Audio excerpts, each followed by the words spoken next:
The dry sleeping couple. All night long, Thoa couldn't sleep. It was as if someone were beating a drum in her chest. Her eyes were wide open, her mind trying to relax, but no rest would come.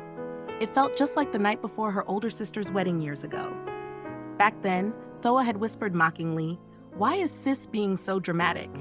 She's got food to eat, a bed to sleep in, grown-ups to take care of everything. After the wedding, her husband will handle it all. Why worry herself sick?" She was young, too young to understand the tremors before stepping into a new life.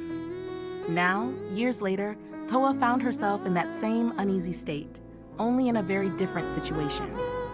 At home, even her mother had proudly declared her daughter lucky. While her peers were still stumbling their way through job applications or blindly saying yes to marriages they weren't ready for, Thoa had Tan, who had already completed all the paperwork to sponsor her to live in the West. A job suited to her background was also waiting for her in the land of mist. Before her flight, Tan's parents had visited her family multiple times to discuss wedding arrangements. But with everything rushed and no good date in sight, only the engagement ceremony was held. Tan's parents were the meticulous kind.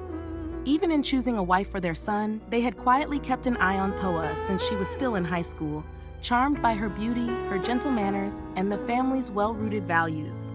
Oddly enough, it was this very sense of being selected that left Thoa feeling unsettled.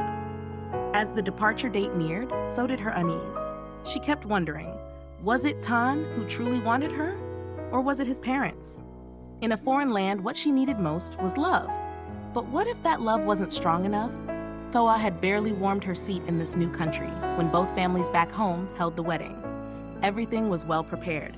Decorations, rituals, traditional meals, all in place, except for the bride and groom.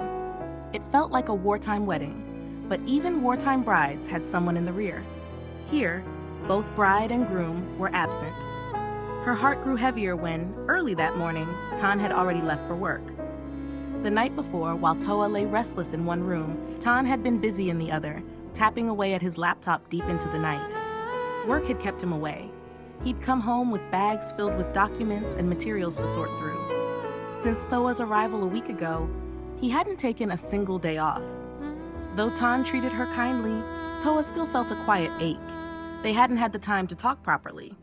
Worse still, they were sleeping in separate rooms.